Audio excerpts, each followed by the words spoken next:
فاكره ساعه ما قلت لك عشان تطولي اقفي في ارض زراعيه واخوك يجي يرويكي؟ لا مش فاكرة.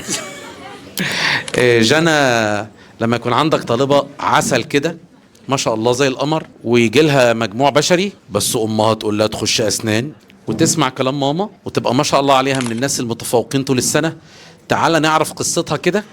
الاسم، المجموع، درجه الفيزياء، الكليه. أنا اسمي جانا أحمد زغلول، جبت 93.13 من 100%. طب أسنان جامعة اسكندرية. درجه الفيزياء 51.5 من 60.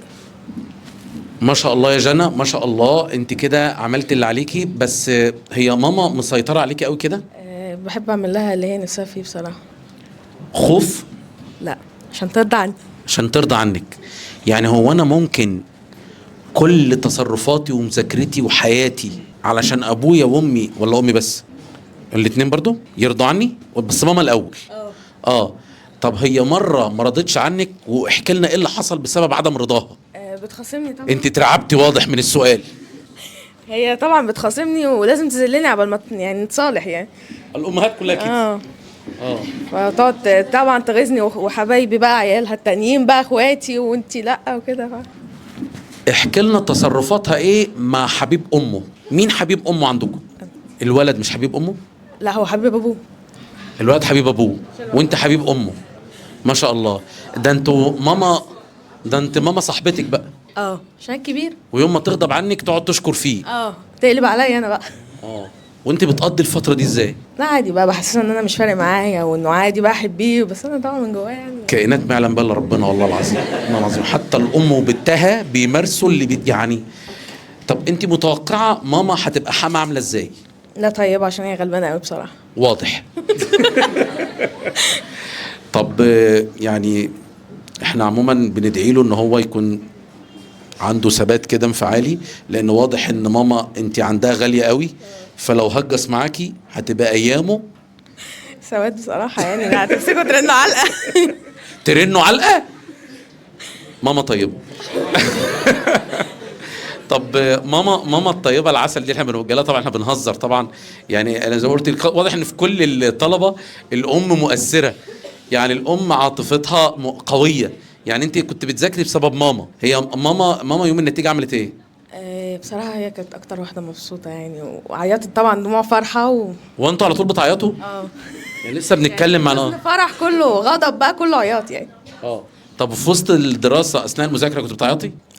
لا بس انا كنت يعني مش اللي هو بقى يعني. ماما اللي كانت بتعيط؟ هي كانت بتعيط اكتر مني والله، وهي كانت اكتر مني، كانت قلقانه اكتر مني. فانت كنت بتطمنيها وتقول لها ان شاء الله خير، بس يا ماما بس هي اللي في ثانويه عامه وانت كنت ماما. هي يعني كانت دايما خايفه، والمفروض ان انا اطمنها، بس انا ما كنتش بطمنها، كنت بقعد اقول لها لا انا مش داخله احل ومش عارفه ايه. طب ماما عملت ايه اخر شهر؟ احكي لي كده. هي اخر شهر طبعا شدت عليا قوي، لان انا بصراحه كنت لعبيه جامد يعني. وايه تاني؟ يعني طبعا بقى فضت الاوضه، واخواتي بقى خط احمر ما حدش يدخل الاوضه على جانا. نفس الكلام. يعني بيتقال برضو نفس الكلام. وهي يعني لانها كانت حاطه كل املها فيا، فكانت منع كله بقى يدخل الاوضه، وخلاص بقى احنا دلوقتي في فتره دي اسمها ايه دي؟ الفتره الحرجه. هي دي بس يعني.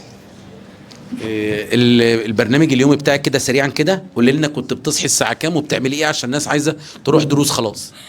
هو انا كنت بصراحه في الاول خالص كنت عشوائيه جدا، كنت بصحى منين ما اصحى، وساعات دروس الصبح دي يعني تروح عليا. ظبطتي من اول شهر كام؟ ظبطت بصراحه من اول شهر 11. مش عايزه بقى انا يعني، بنصحكم ما تعملوش زيي، انا عايزاكم احسن وتبداوا حتى على الاقل من يعني حتى لو على الاقل طبعا شهر 8 عدى خلاص يعني، من 9 انا عايزاكم بقى تصحوا مثلا. انا كنت بصحى شهر 8 ما عداش لسه. طيب ماشي، ابداوا من النهارده. يعني انا كنت لا بصحى نبدا من السبت. ماشي السبت الجاي. السبت الجاي. كل سبت بقى يبداوا يقولوا ايه السبت اللي بعديه.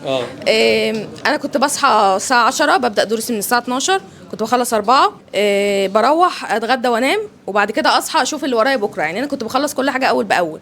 ده في اول 4 شهور. من اول شهر 12 بقى بدات اراجع القديم مع الجديد. بس انا يعني لو ما عندكوش وقت للجديد خلاص، يعني ما عندكوش وقت للقديم خلاص، خليكم في الجديد. ده كلام البنا ده. الاولويه للجديد. قوليها كده. الاولويه للجديد صح.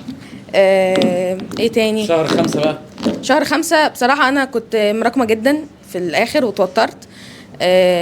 بس انا في شهر 5 طبعا كانت كلها مراجعات نهائيه، وكنت بحضر يعني حصه تنزل كنت اشوفها. طبعا كان في فتره كده اللي هو كان كل يوم حصه في المراجعه النهائيه، فانا كنت حضرت المراجعه عندنا على الاونلاين. مراجعه الاشطر. ايه تاني ميزه ان نفس المدرس اللي كنت بتاخد عنده هو يكون عنده منصه ويشتغل منها مراجعه. طبعا، لانه ساعات مثلا هنا انا ساعات بسرح بصراحه، يعني انا من النوع اللي بيسرح، ارجع اشوف الحصه يعني في البيت على المنصه سواء على اشطر، وكان في طبعا حصص على بنا فيزيكس، دي بس بتاعت الوسام بقى اللي هو الوسام كان الخبير حاليا. جدع. دكتورة جنى من الناس العسل ما شاء الله، وجهها بشوش، وواضح انها مستمتعة باللحظة. حتة العياط والنكد عند الحريم ده يعني نوع من انواع الواجب اليومي اللي لازم تعمله، ما ده ملهاش علاقة، هم بيعيطوا في كل وقت بس حرفيا. بس انا مبسوط بيكم جدا، وسقفة للدكتورة جنى.